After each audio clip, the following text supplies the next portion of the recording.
Mayambu kurumzari adon ngirbis impact news ni Raj Nongthombam Leikai Wakat ki anobu episode sida mayambu amukana tara nokchari ngasi ki episode sida mayang Imphal Assembly constituency ki manung chana leiba Shamushang Shantipur ki miyamna karamba wabu khudong chadaba mayak naribu habisi Leikai sigi miyam go wari saraga khangminarsi lambi si yang thalongi dudi pharibra son wangoi rom desang pudu chuayat masi yang danglom dei sang pasu yam phabadi oidre adubu hojik ti adum kar semnaba thorangdi tawre I PMJ Swaida program Yaudra Masi Lambi Swagi Mapomsigi Lambi Tongse, Adukimatic Patabai, Sahi, Manga Amtara Masi, look up that to with our Haitari. Manga Traiwala is some Daza, but the Hikun Tramsi,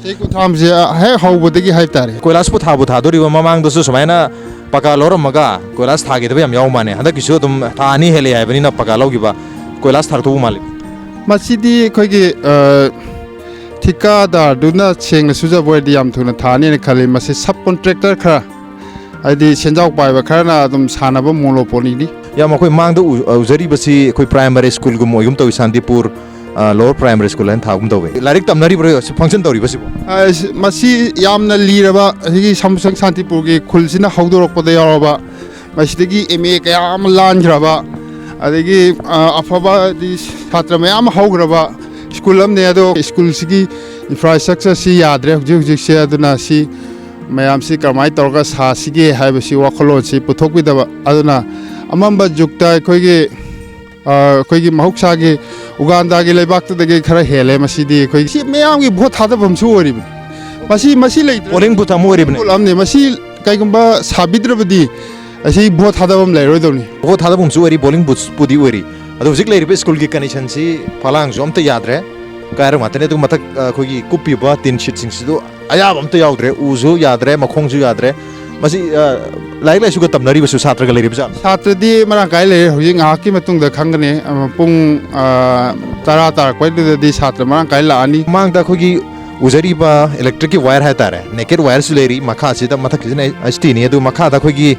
ab cable urise Leikai sida koi prepaid connection jo bira broken connection jawre digi mai gi oina di problem le roi tra na khali yam Leikai si kam pali ge koi Leikai si sing khra saw lo khra lohogda nga khra si tang na sana bi sing se water supply am dilei mane sing jin thina phangi water supply sing je hoji sang di no numit khuding gi pi dirga su no ma lepaga no ma pi bi se adum piri sing di adum last thadi anamba ekoi masi so 90 ga 293 adoida ekoi lambi ji pora kano I haru horokanda kho nungbok tharande maduda ekoi gi club sing naharon sing na horokanda lambi ji ekoi jeep ama sappe yana namok sema kanda adumaina upai letana yam kanna honarakpada nam na ekoi na wakat khra kalbadegi nung khra gasum saaraga adusu nung se tamamda sahi manga da nung amutang saaraga lam Anoba saibani na lebak tu buru lao na skun sapi kudong thiba yamna nangai Leikai ki Wakat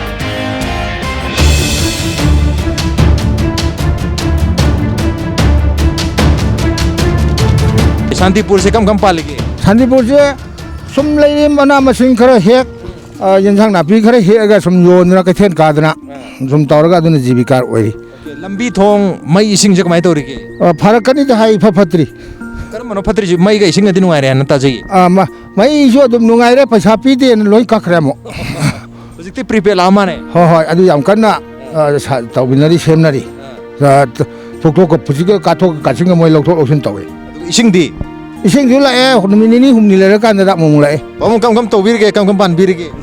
ya nuai pale Leikai ji kamai torige lambi thong lambi sidi Pabung amana takpiram bada handak ti semak tong mali hai pabung gi kari wakal le adumaina khoi so dum lei maya mamang do sumaina semak ni to ramaga dum semak tana to ke banung tharam to ke jong mane yaw handak ti kamai khali handak ti semak dum man mum le gi no mali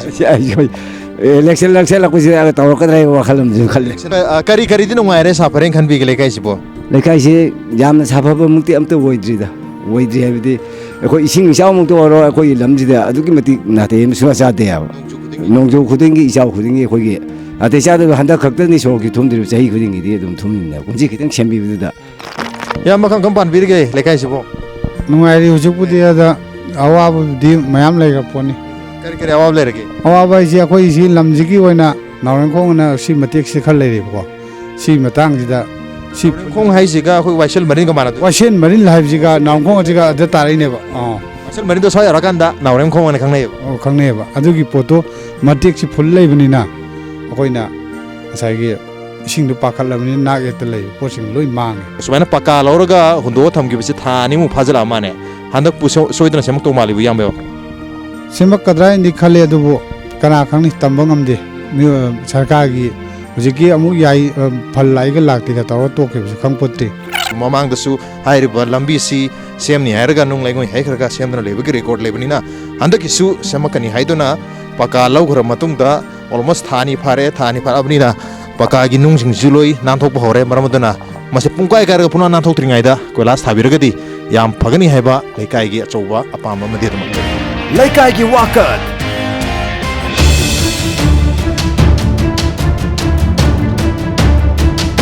Imphal मनुंगदा अमरकाय थादबदगी मैमना ख्वाइदगी पाकनरिबा मिपाइनरिबा वाइसेल मरिलसी Shamushang Shantipur की मफमसी और कुमतमदरी नावरेंग खोंग हाइना खंगनै वाइसेल मरिल हाइना सुखंनै दु मरुइना नावरेंग खोंग हाइना खंगनै दु नावरेंग खोंग से कुइ लौकोलम दस दगी सुम हाइथागरगा लौकोलम यौरगा मफम मदु यौं मतमदा तोरबान से नाकल अनिमक्ता वांगना लेतबना मरम ओइदना नोंग खजिता हेंसुर मतमदा मसदगी चेंथोरपु इसिंग सिंगना लबुक्ता रगा खोइ ngaगी फार्म तौरिबसिंग चेंसिनबदगी अदुग इबन लंबिदो होबो यौसलकपदगी लेकाय सिदा चही खुदिंगी नोंग चुब खुदिंगी खुदोंग चादबदमक मायबनरी मरम अदुना हाइरिबा वाइसेल मरिलसी स्वाइगी फुंगलीब सरुकसिंग नतगा तोरबान से खरा हपचन बिबा अदुगा फुंगलीब सरुकसिंग से खरा कोथोक बितारगदी सिंग चावबगी प्रॉब्लम से खरा मखैदी कोकनी हाइबगी मोसुद मगले या मखोगी वाइसेल मरिल से मसी नोंग चुरब खुदिंगी सिंग जे हादोक मानेबा हादोक बाबू पूरा हादोए खोई मासी मरिन सिन मांगले लौ परी कुंथ्रा निफु मोकी चांगजी पूरा मांगन लेरब खोई मासी मरिन सिदंग तेंगबिबदा Shamushang Shantipur की ओइनदी मातोन थोकदि मरुइना मसीना मांगले लौ लोकल मया मांगले फार्म मांगले इबन खोई यादा खुलगी युम दाजर युमगी एरिया बु आई इसामकी युमबोगदा थुमदना हौजि कंगो कुता ngaijeri तोरबान अनिसिसु याम नेम सु लिंगनबा वांगनबा अदुगा कछु ओइब नतेबा सि नाक नाकना बोर्ड कनो थौजलगना तेंग याबो जगा ngaktaneba मसी सुक्रोक तोबिदबजी मसी खोइ थवाइन हाइनरिङाइसिदा ट्रक अमसु लाए पिखरबा लंबीसिदा लंबीसिसु कोइलास थादबगी उफुन वाबा हौरी अदुबु हंदक्ता नौना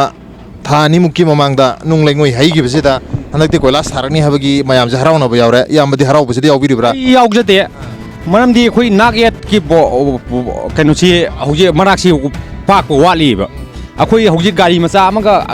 असुम गाड़ी अमगा गाड़ी मचा थोंनबो गान थाइनबो यादि बाते अदुबु था निमुकी ममांग हाइगदरा मदुदा मसी पका लौहि माने हौजे नुंग लोइ पाइथोरेबा अदुबु ममांग दो सुमाय तौखि याव माने नुंग कोइ बालु सिंगल जे हेरमगा पका लौरमगा कोइलास थागिदबा हंदक्ति इलेक्शन में आसुना खलमिना कोइ अहन खरा वारी सानजर मतमदा हंदक्ति सोइदना कोइलास थादौ माली हाइसे थादौबु माली मसी आइदि मामु मानजलक्त्र मिने क्लास जी मा बोट से फंगोइदोंगोबगी बोल अमन लेरमिना मदु क्लास जी मा थादौ मानजलक्ते अदुगी औजौजि बोकोगदा क्लास कापथोगा पका लौजी कापथोगा लोइना लेरिजि चखाइर लेरे पका था अनि सुद्रि कोइना पका लौगी अनि फाद्रि था अनि फादोरे नुंगजिंगे लोइ पाइथो लेरे मनमदना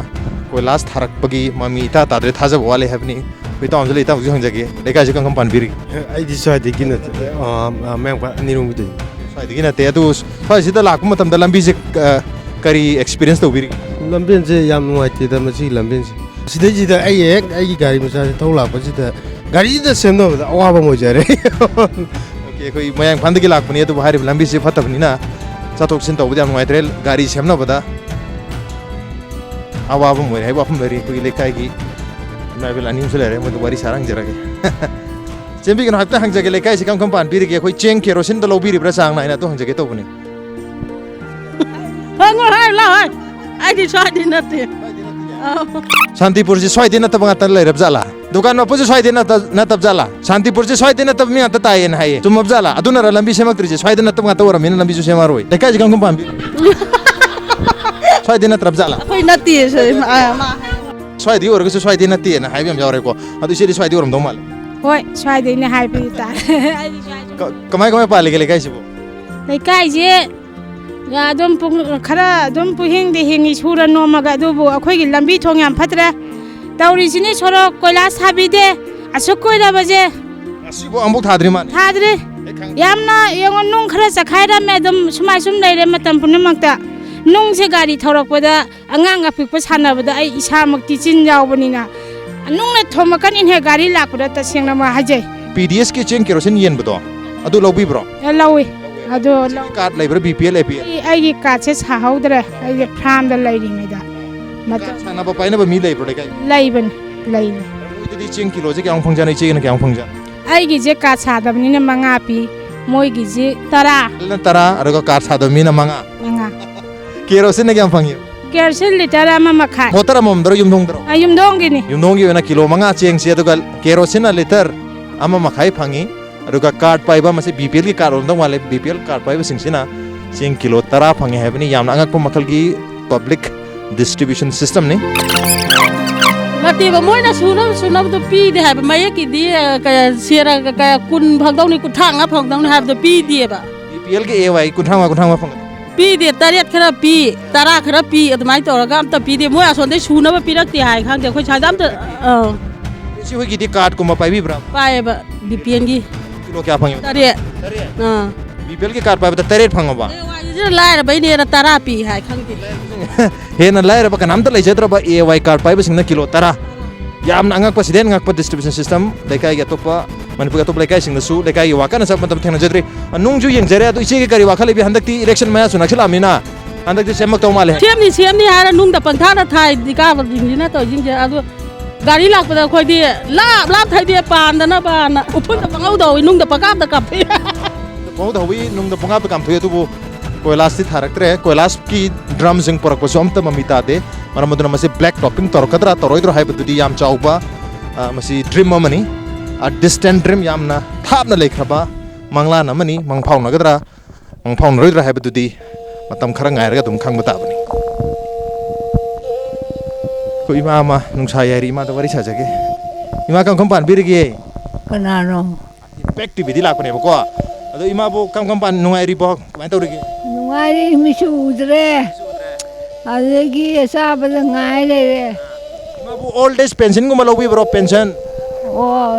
amu khak si laure yang kuirage kuiji kano hanta kano da bazar ra kara yem so mamang chahi di phang bro phangje phangdiya au adang aham ro phangi do amane au Leikai gi Wakat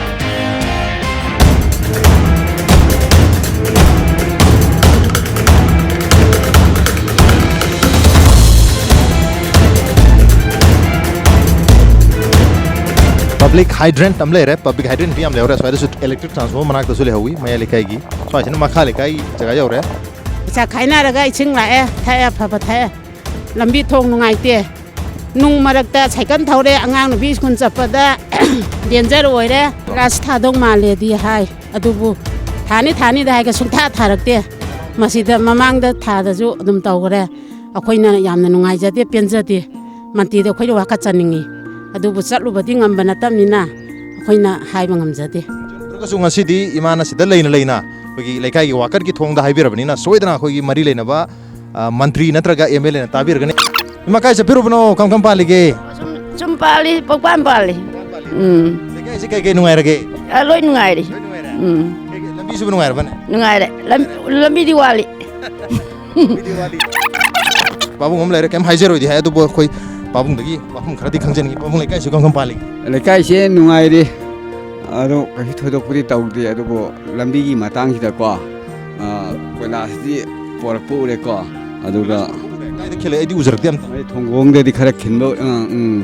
khara di khinbo re do mana tharkadu gi mawong di hoi ure ada tappa thubai du di khangamre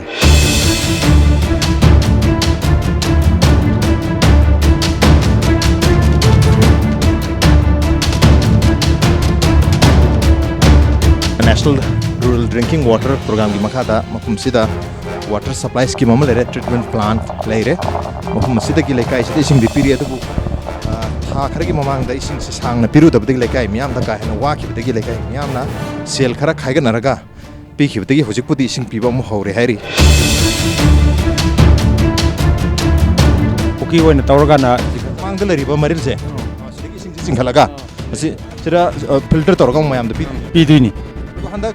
मयाम cell खाइनरगा पीरुबदगी इसिंग पीबा मो हौरे हाइसे करी सोइबा लेबदगी मसी सरकारना पैसा जी थाव थुम थादरक्तबा अदगी इसिंग दी फालक्तबा सुम थाकलक्बा अदोगी दगी खोइना था युमधोंगी लुपा कुंथ्रा कुत्रा खायरगा पीरगा ना अदुमाइना तोहम थागी कुंथ्रा जे तुम ममांग सुम पीर लाक नद्रो ममांग ददी पिरमदे अरे हंदक्तगी कोई सही था मरी मंगा मुगी ममांग दगी तुम पीबा होए बीएसडी मणिपुर 2008 की अगस्त की तारीख को थोई द संगा की बा वाटर सप्लाई स्कीम नि अदुबु संगार मतुंग द 2008 द संगा की हबने होई पाबुंग सिना केयरटेकर ओइना लेबी और माने दो पाबुंग सि संगार मतुंग द अदुम संगा बा हेक लोइबगा तुम इसिंग पीबा होबंगम गिब्रा होगरे अदुम अदु हंदक मरक लेपु हैसे करी होइदु लेपसि इजिल हे यादबा खोतबा दुम इसिंग फलक्तरगा अदुगे सिंगथोक सिंगिल हे तौबा नोंनिनि हे लेप अदुमाइन तौबन मयामना सेल खाइनर पी हैसे मोय थागी पीबम थोप टैक्स से ममांगदा पिरमदबगिरा अदु हंदक नौना पीबा होबगिर कैन ताई तक पीबनी कमिटी सेमगा था मरी मंगा तरुक सुरमानी दे फ्री गांत पिरम हान दे फ्री गांतन कंज्यूमर मयामदगी काखलक सेमफम जेना पाबुंगी तोलो बोइन पिदुने मानी अदुनि मोय पिरमी अदु पाबुंगददी खोई सिगी थबक ओइन पीनी हैबगी मोंग द केयरटेकर ओहनगिबरा कमाय तौगिबरा मसी थबक ओइन अदुम पीनी ना तौगिबा गांतनी आइगी लमसे कथोकपने हाबा पैसा हिंगोन होइदुने इसागी हिंगोन ना अदगी मोयना मदि अदुगी पैसासु तांद्रे या अदे थबक से अदुम मोयना पीनी हारग अदुम पीगिद्रे अदुम पी हुजिसु पीदे मांगदा इबुधौ कोरी बामदी इमाइबेमा शिपुरेमगी लाई हराव भमजु लेरे दुगा लाई हराव भमजिगी हेक ओइदा लाइरिबा संग अकाइबजिना अंगनवाड़ी की संगलिन होइदुनी मांगदा लेसिना प्राइमरी हेल्थ सब सेंटर नि मसीसु हुजि तरा हेलबनी हांगद्री मसिना ताकपदी प्राइमरी हेल्थ सब सेंटर सिसु मथौ तौदबगी मोंग मनुंग दसंगा लेकाइ मी मयाम दिलेरे मयाम से वारी सारगा खमिनरसी प्राइमरी हेल्थ सब सेंटर से मथौ तौरिब्रा नंत्रगा तौद पाबुंगना हेल्थ सब सेंटर से की केयरटेकर मसई दाइ सेनाजदना सोंदा अंगनवाड़ी अमसु लेरे अगी लहरौंगी ये तलेसिसु अंगनवाड़ी नि अनि सुरबाइ अंगनवाड़ी अनि सुदे असेदा मोगी संगाना कासे चंगवाना सारि मिद्रा हाइबा कांदुदा मसी खोइ मयाइ पार्टीशन खाइदे हाइदना मसैदा सेमोजिदा तौरगा कनोना आजुकी मगे वाकरसिना तौरगा सैदा होंजला लेगिबने हुजिकसी अंगनवाड़ी सिना ओइरेबा अंगनवाड़ी की आंगांग सिंग लाइक तंबी खोबी लेरिबसु मसी मोय लाई अदुबो आंगांग जी लाकपा यावी लाक्तबा यावी मदु तसेना गंतौदा अंगनवाड़ी की कंडीशन सिदी येंगोन की मोंग लेरे एक संबगा मांगोन हाइगद्रा मांगोन की फ्लोर सिसु पुंगाय कायरा कोमोन तौर ले नोंग जुरकान मसले फोम इसिम तुंग लेनी सोलो लेरी कंस्ट्रक्शन से यामना थीर मोंग ने सिलिंग का जेंगबियो मस कुइरबा कंस्ट्रक्शन नि रुगा मनुंग जिजु ऐन हाइजबदनी येंगोन न बुखर नाली को कैमरा न चंगा उतपंग मगदि गदन कापी मनुंग जिजु लेबाग इनखलक प लेसौना अदुमजु लेरे पुंगजाय चारे पुंगोन वर गेम सिनद्रे हैवनि यूजलेस कंस्ट्रक्शन ओन लेरे अंगनवाड़ी की कंस्ट्रक्शन सिमा सिजनद्र लेरे अदो खोइ प्राइमरी हेल्थ सेंटर से सी ngasi thong hangabo nungsi hangdur hangoi ngasibo si hangdri hangdaba numi tabza si hangani hangbudi sirida koi nurse komba doctor komba lakka duri ro mayam gi ana laing naba lai gi bulak pro nuti gi lakte nurse tu ka khoi gi magi basan matam kana to bu kandu da hel lai doctor su mak to da khoi gi mayam gi layeng na ba na thama da amuk natraga anyek adum lakwa yawi amada amun tra ani tila eba kani ana paugi piraga adudi moina lakani haba numi tu da ne ba thong hangduisi hangaroi okay mo koina lakani haba numi tu da thong hangduini andu su thama da amung natraga ani sub center si oidune ba aina gi aman ba yadra bane ba anau bujne ba sine ba ahan basisu yam post are phun ga wa hore masi famna ba chawkri leri ba adigi ana ba na famna ba stool ga se calling kare open kare calling kare masina takpadi masi mathau tawdre habne ba sangna thamada amurani laise masi lamdo mande hoi adu su summe dia chambada chumaya ga hagine aduna adu manda adi phibam da laiba buti adu hana mahusha di asi quarter laiba sida ga ga doctor larani aman basi tadi si sub center masani man ban makhada laibanina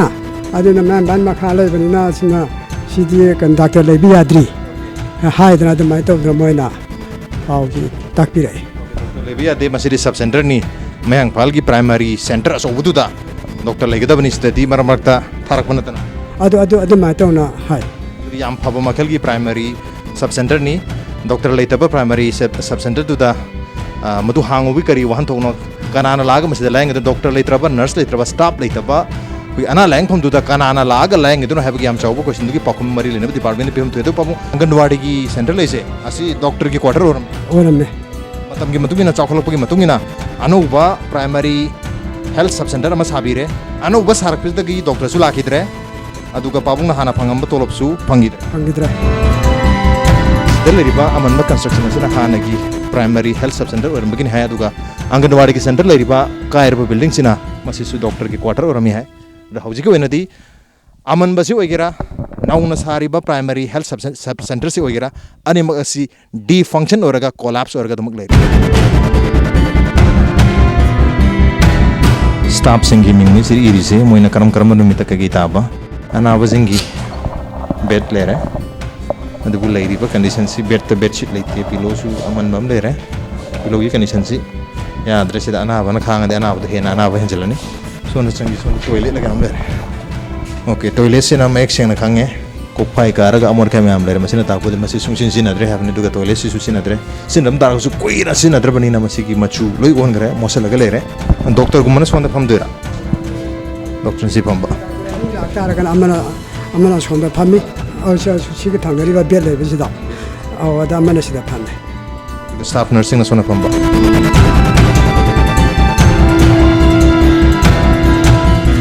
ꯃꯃꯥꯡꯉꯩꯗ ꯁꯤꯗꯩꯁꯤ E ꯃꯔꯛꯇ ꯄꯨꯔꯥ ꯀꯩꯅꯣ ꯇꯧꯔꯤꯉꯩ ꯃꯇꯝꯗ ꯑꯩꯈꯣꯏꯁꯤ ꯀꯔꯤꯒꯨꯝꯕ ꯁꯣꯛꯑꯁꯨ ꯁꯤꯗ ꯑꯗꯨꯝ ꯌꯦꯡꯕ ꯂꯥꯛꯆꯩꯑꯕ ꯍꯧꯖꯤꯛꯇꯤ ꯁꯤ ꯂꯥꯛꯈꯤꯗꯕꯁꯤ ꯀꯨꯏꯔꯦ ꯑꯍꯥꯟꯕꯗꯗꯤ ꯑꯩꯈꯣꯏꯒꯤ ꯐꯣꯠꯄ ꯈꯣꯠꯄ ꯁꯣꯛꯄ ꯈꯣꯠꯄ ꯐꯥꯎꯗ ꯂꯩꯔꯝꯃꯦꯕ ꯃꯇꯝ ꯑꯃꯗꯗꯤ ꯁꯣꯛꯄ ꯄꯟꯕ ꯐꯥꯎꯕ ꯑꯩꯈꯣꯏꯒꯤ ꯐꯣꯠꯄ ꯐꯥꯎ ꯌꯥꯔꯝꯃꯦꯕ ꯑꯗꯨꯕꯨ ꯍꯧꯖꯤꯛꯇꯤ ꯂꯥꯏꯍꯧ ꯇꯧꯔꯐꯥꯎꯗ ꯍꯣꯏ ꯑꯊꯥꯞꯄ ꯍꯣꯁꯄꯤꯇꯥꯜꯁꯤꯡꯗ ꯆꯠꯇ꯭ꯔꯒꯗꯤ ꯌꯥꯗꯕ ꯐꯤꯕꯝꯗꯅꯦꯕ ꯂꯩꯔꯤꯁꯦ ꯃꯥꯅꯦ ꯍꯧꯖꯤꯛ ꯑꯩꯈꯣꯏ ꯋꯥꯔꯤ ꯐꯤꯕꯝꯁꯤꯗꯗꯤ ꯑꯩ ꯂꯩꯀꯥꯏꯁꯤꯗ ꯈꯨꯡꯒꯪꯁꯤꯗ ꯂꯩꯔꯤꯕ ꯄ꯭ꯔꯥꯏꯃꯥꯔꯤ ꯍꯦꯜꯊ ꯁꯦꯟꯇꯔꯁꯤꯗ ꯆꯪꯉꯒ ꯑꯩ ꯍꯤꯗꯥꯛ ꯑꯇꯥꯞꯄꯗ ꯌꯦꯡꯉꯨꯔꯒꯁꯨ ꯍꯤꯗꯥꯛꯁꯤꯃ ꯀꯥꯞꯊꯣꯛꯎ ꯍꯥꯏꯕꯗꯨ ꯀꯥꯞꯄꯤꯅꯕꯗꯨ ꯂꯩꯇ꯭ꯔꯦ ꯃꯐꯝꯁꯤꯒꯤ ꯖꯒꯥꯁꯤ ꯑꯩꯈꯣꯏ ꯍꯣꯁꯄꯤꯇꯥꯜꯒꯤ ꯖꯒꯥꯁꯤ ꯂꯧ ꯎꯕ ꯌꯥꯕ ꯖꯒꯥ ꯑꯣꯏꯕ ꯂꯩꯗꯥꯏꯅꯦꯀꯣ ꯃꯁꯤꯗꯩꯗ ꯑꯦꯝ ꯑꯣ ꯂꯥꯛꯑꯝꯃꯤ ꯅꯔꯁ ꯂꯥꯛꯑꯝꯃꯤ ꯑꯗꯨꯗꯨꯒ ꯃꯥꯒꯤ ꯂꯧ ꯎꯕ ꯌꯥꯕ ꯇꯥꯏꯃꯤꯡ ꯂꯧ ꯂꯣꯛꯄ ꯑꯗꯩ ꯂꯧ ꯄꯥꯟꯕꯗ ꯂꯥꯛꯑꯝꯃꯤ ꯑꯗꯨꯗꯩ ꯑꯗꯨꯝ ꯂꯥꯛꯈꯤꯗ꯭ꯔꯦ ꯁꯤꯔ ꯇꯣꯡꯉꯣ ꯍꯥꯏꯁꯦ ꯀꯩꯅꯣ ꯂꯧꯐꯝꯁꯤ ꯍꯣꯁꯄꯤꯇꯥꯜꯒꯤ ꯑꯦꯔꯤꯌꯥꯅꯤ ꯍꯥꯏꯕ ꯍꯣꯁꯄꯤꯇꯥꯜꯒꯤ ꯑꯦꯔꯤꯌꯥꯅꯤ ꯁꯤꯗꯩꯁꯤꯗ ꯃꯥꯃ ꯆꯧꯀꯤꯗꯥꯔꯁꯦ ꯁꯤ ꯂꯣꯏ ꯁꯦꯟꯅꯖꯕꯅꯦ ꯑꯗꯨꯒ ꯂꯧ ꯄꯥꯟꯕ ꯂꯧ ꯂꯣꯛꯄ ꯃꯇꯝꯁꯦ ꯃꯣꯏ ꯂꯥꯛꯑꯦꯕ ꯂꯥꯌꯦꯡꯕꯗꯤ ꯁꯨꯡꯂꯥꯛ ꯂꯥꯛꯈꯤꯗꯦꯕꯀꯣ ꯂꯧꯕꯨꯛꯇꯒꯤ ꯊꯣꯛꯂꯛꯄ ꯄꯣꯠꯊꯣꯛꯀꯤ ꯄ꯭ꯔꯣꯗꯛꯁꯟꯗꯨ ꯈꯛ ꯄꯥꯝꯕꯒꯤ ꯃꯣꯏ ꯂꯥꯛꯈꯤ ꯆꯥꯛꯊꯨꯡ ꯄꯥꯝꯕ ꯑꯗꯨ ꯈꯛꯇꯪ ꯂꯥꯛꯈꯤꯕꯀꯣ ꯇꯥꯇꯥ ꯄꯣꯔꯛꯈꯤ DI ꯄꯣꯔꯛꯈꯤ ꯃꯣꯏ ꯄꯣꯠ ꯂꯧꯈꯠꯄꯒꯤ ꯑꯗꯣ ꯉꯁꯤ ꯁꯤꯗꯩꯁꯤꯗ ꯀꯔꯤ ꯑꯅꯥꯕ ꯊꯣꯛꯏ ꯑꯃ ꯇꯧꯔꯦꯗꯣ ꯑꯃꯐꯥꯎ ꯂꯥꯛꯈꯤꯗꯦꯕ ꯍꯌꯦꯡꯒꯤ ꯃꯇꯥꯡꯗꯗꯤ ꯅꯣꯡꯃꯗ ꯀꯔꯤ ꯂꯩꯔꯤꯒꯦ ꯍꯥꯏꯕ ꯍꯪꯕ ꯂꯥꯛꯈꯤꯗꯦ ꯑꯗꯨꯕꯨ ꯂꯧ ꯂꯣꯛꯄ ꯃꯇꯝꯗꯗꯤ ꯏꯁꯥꯒꯤ ꯆꯥꯛꯊꯨꯡ ꯐꯪꯅꯕꯒꯤꯗꯃꯛꯇꯗꯤ ꯃꯐꯝ ꯑꯁꯤꯗ ꯂꯥꯛꯈꯤ ꯍꯥꯏꯕ ꯃꯔꯨꯑꯣꯏꯅ ꯍꯣꯁꯄꯤꯇꯥꯜꯁꯤ ꯂꯧꯕꯨꯛꯀꯤ ꯍꯦꯛ ꯃꯅꯥꯛꯇ ꯂꯩꯕꯅꯤꯅ ꯃꯁꯤꯗ ꯊꯣꯛꯂꯛꯏꯕ ꯄꯣꯠꯊꯣꯛꯇꯨ ꯁꯤꯌꯔ ꯕꯦꯁꯤꯁꯇ ꯂꯧꯅꯕꯒꯤꯗꯃꯛꯇ ꯂꯥꯛꯈꯤ ꯍꯥꯏꯕ ꯂꯩꯀꯥꯏꯒꯤ ꯌꯥꯝꯅ ꯄꯦꯟꯗꯕ ꯃꯣꯠꯇꯤ ꯑꯗꯨꯃꯛ ꯐꯣꯡꯗꯣꯛꯅꯔꯛꯏ ꯏꯃꯥꯅ ꯑꯪꯒꯟꯋꯥꯗꯤꯁꯤꯒꯤ ꯑꯣꯖꯥ ꯑꯣꯏꯕꯤꯗꯣꯏꯔꯣ ꯑꯣꯏꯖꯩ ꯑꯗꯣ ꯑꯪꯒꯟꯋꯥꯗꯤꯁꯦ ꯉꯁꯥꯏ ꯏꯃꯥ ꯂꯥꯛꯇ꯭ꯔꯤꯉꯩꯗꯅꯦ ꯑꯩꯈꯣꯏ ꯆꯪꯉ ꯍꯥꯏꯐꯦꯠ ꯌꯦꯡꯉꯦ ꯁꯤꯒꯤ ꯍꯦꯛ ꯆꯪꯕꯒ ꯊꯣꯡꯖꯤꯄꯥꯟ ꯍꯥꯏꯇꯥꯔꯦꯅꯦ ꯁꯤꯒꯤ ꯃꯥꯡꯒꯣꯟꯁꯤꯃ ꯄꯨꯡꯒꯥꯏꯒꯥꯏꯔ ꯂꯩꯔꯦ ꯃꯅꯨꯡꯁꯨ ꯑꯝꯇꯣꯏꯕ ꯆꯞ ꯃꯥꯟꯅꯩ ꯃꯣꯠꯂꯒ ꯂꯩꯕ ꯁꯤꯖꯤꯟꯅꯕ ꯌꯥꯔꯤꯕ ꯁꯤꯕꯨ ꯁꯤꯖꯤꯟꯅꯕꯁꯦ ꯌꯥꯗꯕꯁꯦ ꯑꯩꯅ ꯑꯉꯥꯡꯈꯩꯁꯦ ꯐꯤꯗꯥꯗꯤ ꯃꯅꯨꯡꯗ ꯊꯝꯖꯩꯀꯣ ꯑꯗꯨꯏꯗꯨꯒ ꯃꯄꯥꯟꯗ ꯊꯝꯕ ꯌꯥꯗꯕꯅꯤꯅ ꯑꯗꯨ ꯗꯥꯛꯇꯔꯒꯤ ꯃꯥꯡꯒꯣꯟꯁꯤꯗ ꯑꯉꯥꯡꯈꯩꯁꯦ ꯄꯨꯊꯣꯛꯑ ꯇꯧꯋꯦꯕ ꯑꯩꯅ ꯂꯣꯏꯁꯤꯜꯂꯒ ꯋꯥꯏꯔꯝ ꯇꯥꯁꯜꯂꯝꯃꯤ ꯂꯩꯗꯅ ꯇꯧꯔꯝꯗꯥꯏꯗ ꯇꯥꯁꯟ ꯈꯣꯝꯖꯤꯜꯂꯒ ꯇꯧꯏ ꯌꯥꯗ꯭ꯔ ꯅꯣꯡ ꯆꯤꯡ ꯆꯨꯔꯒ ꯑꯉꯥꯡ ꯌꯥꯝꯗ ꯇꯥꯔꯗꯤ ꯑꯁꯤꯗ ꯑꯗꯨꯝ ꯐꯖꯅ ꯁꯦꯝꯖꯤꯟ ꯁꯥꯖꯤꯜꯂꯒ ꯑꯗꯨꯝ ꯇꯧꯋꯦꯕꯀꯣ ꯑꯗꯣ ꯑꯉꯥꯡꯁꯤꯡꯁꯦ ꯂꯥꯛꯄ ꯃꯇꯝꯗ ꯃꯣꯏꯗ ꯍꯥꯟꯅꯗꯤ ꯃꯇꯝ ꯑꯃꯗ ꯑꯩꯈꯣꯏꯒꯤ ꯑꯪꯒꯟꯋꯥꯗꯤꯁꯦ ꯁꯪꯒꯣꯝ ꯆꯥꯕꯤ ꯍꯥꯏꯅ ꯈꯪꯅꯔꯝꯃꯤ ꯍꯧꯖꯤꯛꯀꯥꯟꯗꯤ ꯀꯔꯤ ꯄꯤꯖꯔꯤꯒꯦ ꯍꯧꯖꯤꯛꯀꯤꯁꯦ ꯀꯩꯅꯣ ꯑꯍꯥꯔ ꯑꯃ ꯄꯤꯔꯤꯀꯣ ꯑꯍꯥꯔ ꯄꯨꯁꯇꯤꯛ ꯑꯍꯥꯔꯅ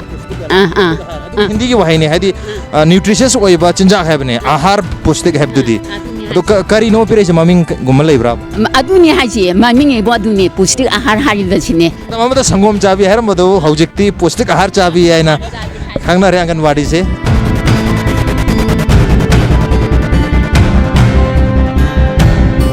साबो मतंदा आंगनवाड़ी सेंटर वने सागीबा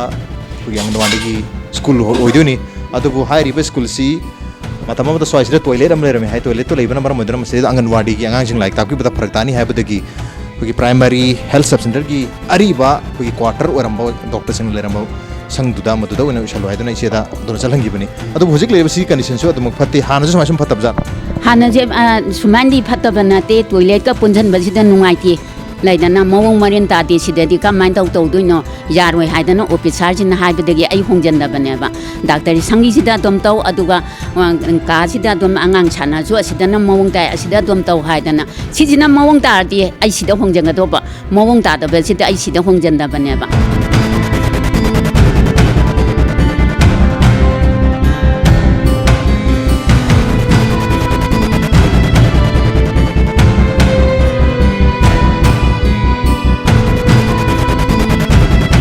Masayuk laku matam dasang jaramba kogi primary school tu ni school ki condition si masayuk laku tu kogi laku kem kena tri adumak same aru mamang tu semai na media mayam laga photocop khiba yam lai gre no jana sai betak piri school ki condition di di improve kem to boleh pri ngasi ba ngasi bo kasi thoi dok ba ngasi bo di lai tri school ji kogi 1980 dagi establish tau jabane ho adidi 1990 ga 7 da upgradation tawai ko ꯑꯗꯣ ꯉꯁꯤꯐꯥꯎꯗ ꯃꯤꯠꯌꯦꯡꯁꯤ ꯀꯅꯥꯝꯇ ꯆꯪꯕꯤꯗꯕꯒꯨꯝ ꯂꯩꯔꯦ ꯉꯁꯥꯏꯒꯤ ꯔꯥꯖꯅꯤꯇꯤꯒ ꯏꯗꯨꯀꯦꯁꯟꯒꯗꯤ ꯑꯗꯨꯛꯀꯤ ꯃꯇꯤꯛ ꯊꯥꯞꯅꯩꯀꯣ ꯔꯥꯖꯅꯤꯇꯤꯗ ꯑꯩꯈꯣꯏꯅ ꯆꯪꯕ ꯌꯥꯗꯕꯅꯤꯅ ꯑꯩꯈꯣꯏ ꯍꯥꯏꯖꯔꯨꯔꯦ ꯁꯨꯃꯥꯏꯅ ꯇꯧꯕꯤꯌꯨ ꯈꯣꯠꯄꯤꯌꯨ ꯍꯥꯏꯅ ꯑꯗꯨ ꯇꯧꯅꯤ ꯈꯣꯠꯅꯤ ꯍꯥꯏꯔꯝꯃꯀꯥꯟꯗ ꯑꯗꯨꯝ ꯉꯁꯤꯐꯥꯎ ꯑꯗꯨꯝ ꯇꯧꯕꯤꯗ꯭ꯔꯦ ꯁꯣꯅꯣꯖ ꯑꯩꯈꯣꯏ ꯑꯣꯖꯥ ꯑꯃ ꯂꯩꯔꯤ ꯑꯣꯖꯥ